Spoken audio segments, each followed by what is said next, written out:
Bonsoir. Ce soir, je vous fais une vidéo sur un sujet qui pourrait éventuellement vous intéresser, sur la purification. Comment purifier son chez-soi, hein, sa demeure, sa maison ou son appartement, ou un autre habitat, hein, tout dépend où vous habitez. Euh, Comment ça fonctionne et comment ça agit par rapport aux énergies négatives. Voilà. Je vais aussi également expliquer la purification euh, pour par rapport à vous, hein. C'est-à-dire aussi si vous êtes amené, vous pouvez être susceptible d'être qu'une entité soit rattachée à vous, tout simplement. Avec une purification intense, ce que je dirais par intense, c'est régulière, on peut réussir à que l'entité en question, l'entité négative hein, forcément, se détache de vous. Parce que bah, la purification, ça la nuit, hein, ça l'affaiblit énergétiquement, ça la brûle, ça la pique, bref, c'est vraiment désagréable pour elle. À force de purifier intensément ou régulièrement, on peut justement être amené à se détacher de cette entité. Tout dépend aussi de quelle entité il s'agit, hein. Ça, il faut bien comprendre. Donc, voilà. Donc, concernant tout ce qui est purification, à quoi ça sert déjà? Bah, ça sert déjà à purifier tout simplement votre maison, hein, à apporter cette énergie positive. Il faut comprendre que c'est des plantes à base qui ont des facultés positives, hein, qui nettoient les énergies neutres ou négatives, que ça soit dans n'importe quel lieu, hein, peu importe, hein. Il y a des plantes qui sont bénéfiques et d'autres qui sont négatives, hein, c'est comme tout. Euh, donc, Parmi les différents encens ou plantes susceptibles à- à aider à faire une purification, la plus connue, bien sûr, c'est la sauge blanche, hein. C'est clair qu'on en entend énormément parler. C'est vrai que c'est une plante qu'on utilise régulièrement pour différentes choses. On peut également aussi l'utiliser pour manger, hein, pour des repas, accompagner des repas, quoi, comme une épice. Mais ça a surtout des vertus de purification sous forme de fumigation, hein. Quand on fait brûler des feuilles séchées de sauge blanche, bon, l'odeur, il y en a qui l'apprécient, il y en a qui l'apprécient pas. C'est pas une odeur extrêmement forte, c'est plutôt une odeur assez agréable. Voilà, ça sent, ça n'a pas une odeur, je dirais, je peux pas comparable à d'autres choses, mais voilà. Après, vous avez le bois de santal, qui est aussi pas mal. Vous avez également le bajoin. Euh, voilà. Et encore d'autres encens de purification. Voilà. Il est surtout conseillé, quand vous allez acheter votre encens de purification ou plante, hein, de bien vous renseigner de la provenance. Ça, c'est extrêmement important. Tout ce qui est fabrication usine, c'est sûr que c'est moins efficace, c'est logique. Par contre, si c'est un artisan qui fait lui-même pousser ses propres plantes, là, ça peut être déjà plus intéressant. Par exemple, il faut aussi comprendre que c'est des plantes, surtout la sauge blanche, hein, c'est une plante qui a besoin de beaucoup de soleil, de chaleur. Donc, dans ce genre de cas, oui, bah, l'origine de la sauge blanche, en tout cas, là où on a découvert plus ou moins des pousses de sauge blanche, c'est en Californie, hein. Mais après, ça pousse un peu partout, hein. Tant qu'il fait chaud, tant que c'est un climat chaud, ça pose pas de problème. Donc voilà, on a, je dirais en France, oui, dans le sud de la France, ça peut être intéressant pour pouvoir faire facilement pousser, mais après, il faudrait la faire pousser sous serre, hein, dans des régions où il fait moins chaud et plus humide ou froid. Donc voilà. Euh, donc l'idéal, voilà, c'est de bien vous renseigner de la provenance, hein, déjà. Euh, il est conseillé de faire une grande purification de sa demeure une fois par mois, hein. Alors, quand je parle une grande purification, c'est de purifier chaque pièce. Il faut comprendre qu'une purification, c'est 1 heure maximum par pièce, hein. Porte fermée, fenêtre fermée, et on laisse fumiguer. On reste pas présent pendant la fumigation, on laisse agir comme il faut. On peut venir entre-temps voir si tout se passe bien, dans le sens que bah, on s'assure que la sauge ne s'éteint pas, hein, parce que parfois elle peut être un peu humide ou on l'a mal allumée ou quoi que ce soit. Donc on est parfois amené à revenir rallumer derrière. Voilà, donc ça c'est conseillé de le faire au moins une fois par mois. C'est comme le grand ménage de printemps, hein. Je pense que tout le monde fait généralement le grand ménage moins une fois dans le mois dans sa maison. Hein, pour ça, c'est le rangement et j'en passe. Donc bah, là c'est pareil. Hein, là c'est pareil. Ça ne peut pas faire de mal, au contraire, ça peut que être positif pour vous et votre maison. Hein, là, on rentre aussi dans le système énergétique. Hein, ça dégage des énergies positives pour votre maison. Ça peut que être bénéfique pour elle et également pour vous. Par contre, si vous avez, par exemple, une entité négative, chose qui peut arriver, hein, ou une entité qui perturbe votre demeure, votre bien-être, euh, moi, je conseille toujours d'abord, avant de faire venir quelqu'un, que ce soit un médium, magnétiseur ou exorciste ou je ne sais qui, de le faire par soi-même, la purification. Après, il est clair que tout ce qui est nettoyage énergétique, là, c'est quelqu'un qui doit vous le faire. Mais la purification, vous pouvez le faire très bien par vous-même. Donc, là, c'est ce que je vous conseille. Donc, s'il n'y a jamais une entité négative chez vous, qu'est-ce que vous faites? Ben, vous purifiez déjà toutes les pièces dès que vous pouvez, au calme surtout. Hein. Faut être au calme pour faire ça. Hein. Faut pas qu'il y a 36 personnes dans la maison et que ça court de gauche à droite et que voilà, que ça soit avec une énorme activité. Donc l'idéal, c'est de faire quand vous êtes seul, quand votre compagnon ou votre compagne travaille, vos enfants sont à l'école, ou à la limite que le dernier fait encore la sieste ou quoi que ce soit. Donc là, vous pouvez faire ça tranquillement, chaque pièce. Il est conseillé aussi pour bien dormir de purifier de temps en temps votre chambre avant de vous coucher. Une demi-heure avant, je précise. Donc là, il s'agit d'une petite purification. Moi, j'appelle ça une petite purification parce que c'est juste pour purifier juste cette pièce hein, de sommeil de votre chambre à coucher et en même temps pour être sûr de pouvoir bien dormir. Hein. Généralement, quand vous avez purifié votre pièce avant de vous coucher, vous êtes quasi sûr de passer une très bonne nuit, à moins que vous êtes réveillé par votre compagnon ou votre compagne qui ronfle ou qui bouge, qui tousse, enfin j'en passe. Des désagréments autres que tout ce qui pourrait être psychique. Excusez-moi. Donc voilà, donc il est conseillé de temps en temps, voilà, purifier sa chambre à coucher parce que ça, le lieu de sommeil c'est quand même un endroit important pour nous. Hein. C'est aussi bien pour notre énergie d'énergie, hein, de se reposer, de voilà. Euh, et donc là, si par contre vous avez une entité négative, comme je disais avant, que c'est confirmé par un médium ou une autre personne qui est capable de voir ce genre de choses, euh, il faut purifier toute la maison. Là, il n'y a pas de secret et il faut le faire au moins une fois par semaine, dans ce genre de cas. Ou deux fois. Hein. Tout dépend comment ça agit. Faut pas le faire tous les jours, ça sert à rien. Mais le faire au moins euh, la purification de la maison au moins une fois ou deux fois dans la semaine pour être sûr que cette entité bah, soit découragée pour les méfaits qu'elle veut faire et les nuisances qu'elle compte vous faire subir. Euh, et donc, qu'est-ce que je veux dire? Par contre, votre chambre à coucher, oui, ça par contre c'est important. Hein, si vous avez une entité négative, protégez votre chambre à coucher avant de vous coucher. C'est pour être au moins sûr que vous puissiez bien dormir la nuit. Voilà. Après, bon, il y a d'autres rituels que la sauge blanche, bien sûr, hein, ou par encens. Vous pouvez mettre du gros sel, hein, du gros sel devant l'entrée de la porte de votre chambre pour éviter. Mais alors, il faut vous assurer que vous fermez la porte aussi. Hein. Ne laissez pas la porte ouverte pour éviter que personne entre, personne sort. Je parle de personnes physiques, hein, bien sûr, ou animales, si vous avez un chat ou un chien.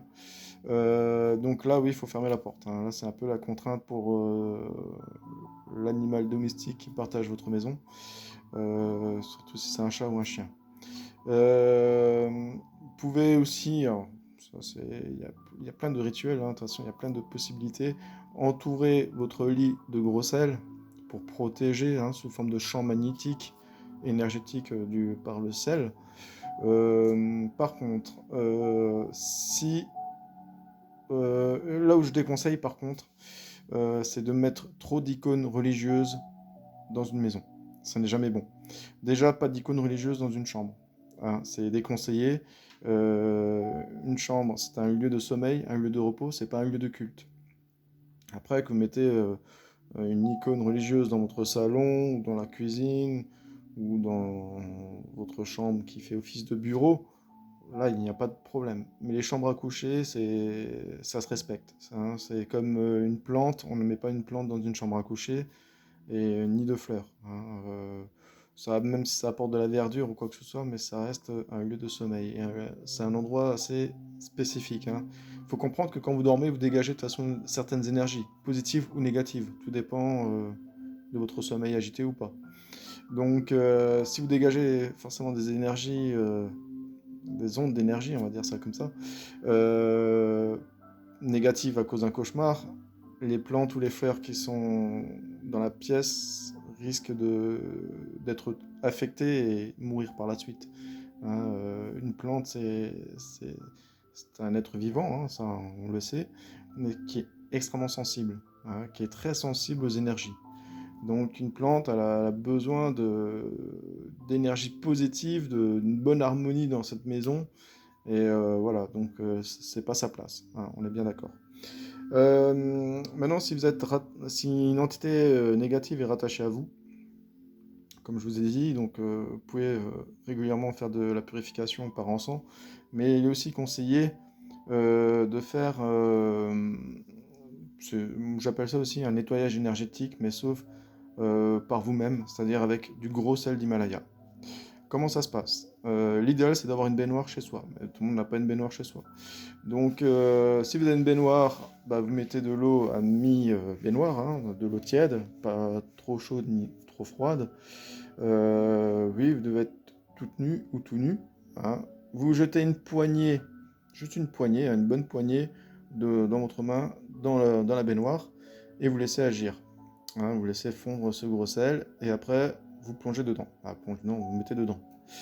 Vous restez une demi-heure, pas plus. Parce que faut comprendre que le gros sel d'Himalaya, c'est un sel qui est un peu plus corrosif que le gros sel marin.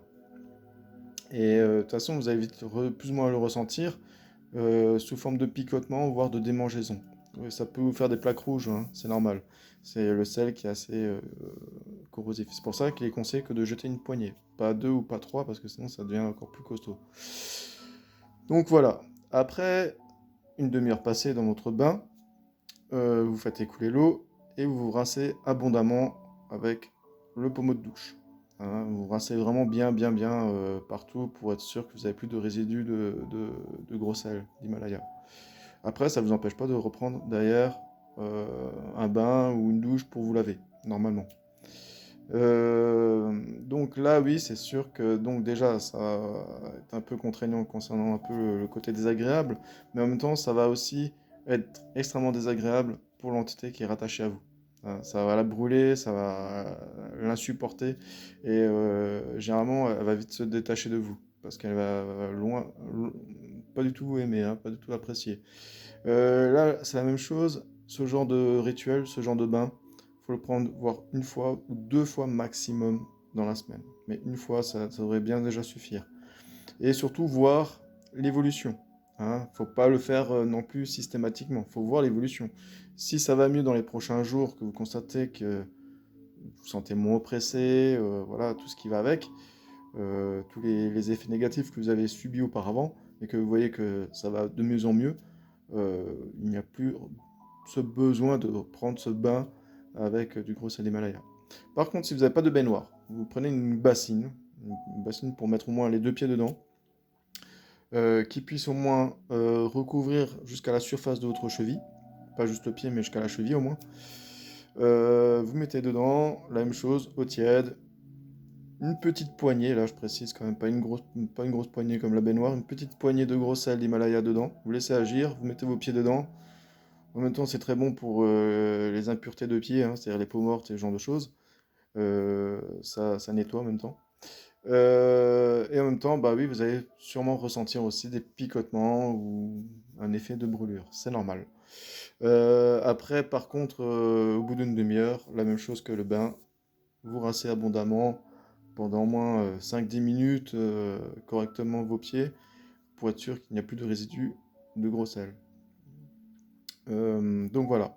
Et après, la même chose, voir l'évolution. Comment ça se passe dans les prochains jours, si vous vous sentez toujours autant oppressé ou pas. Donc ça, c'est la purification par soi-même, hein, faut comprendre.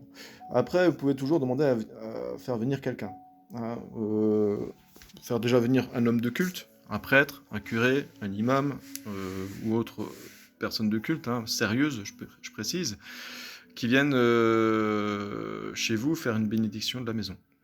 Il est censé bénir chaque pièce, hein.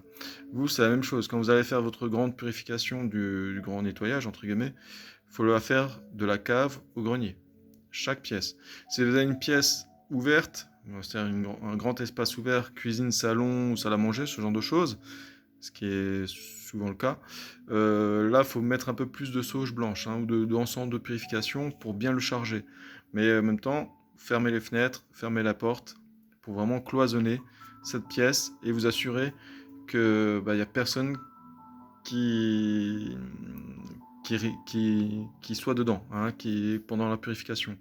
Donc, dans ce genre de cas, vous assurez que vos enfants, votre compagnon, votre compagne, même s'il veut jouer à la télé ou regarder la télé ou quoi que ce soit, vous dites, écoutez, là, pendant 1 heure, on laisse tranquille cette pièce, et après, on peut reprendre l'activité normale.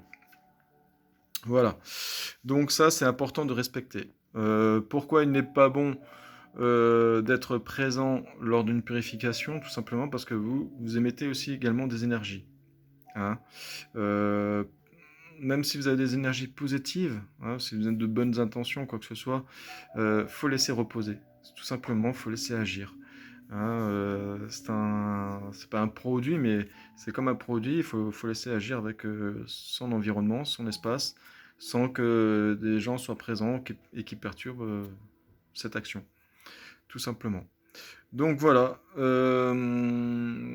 Après, je sais pas quoi dire d'autre de plus. Il y a pas mal de choses à dire quand même sur la purification et tout ça. Donc là, je vous ai quand même dit l'essentiel, hein. Oui, donc voilà, je disais aussi faire venir un homme de culte, hein. C'est vrai que je reviens, j'ai sauté un peu l'étape. Donc faut comprendre que c'est gratuit. Généralement, un homme de culte ne vous demandera jamais quoi que ce soit. Bon, après, la moindre des choses, c'est de donner un petit pourboire, un geste, hein, pour son service. Par contre, si vous faites venir un magnétiseur ou un médium ou quoi que ce soit, une autre personne qui se dit spécialisée dans ce domaine-là, renseignez-vous bien d'abord avant de faire venir n'importe qui, hein. Euh, L'idéal, c'est le bouche à oreille. C'est ce qu'il y a de mieux. N'allez pas au contact d'une personne que vous n'avez jamais entendu parler auparavant ou qu'on vous a jamais conseillé auparavant. De toute façon, c'est ce qui marche le mieux de nos jours, c'est le bouche à oreille, hein. La même chose pour un produit, un achat d'une télé ou autre. Si c'est vraiment un bon produit, on va le conseiller autour de soi. Bah là, c'est la même chose, hein. C'est concernant un service assez important, surtout que vous allez vite constater que certains soi-disant médiums ou autres demandent des tarifs exorbitants et va pas forcément essayer de trouver de solutions euh, par rapport à vous. Donc ça, c'est surtout mon meilleur conseil que je peux vous donner par rapport à ça si vous êtes amené à faire venir quelqu'un.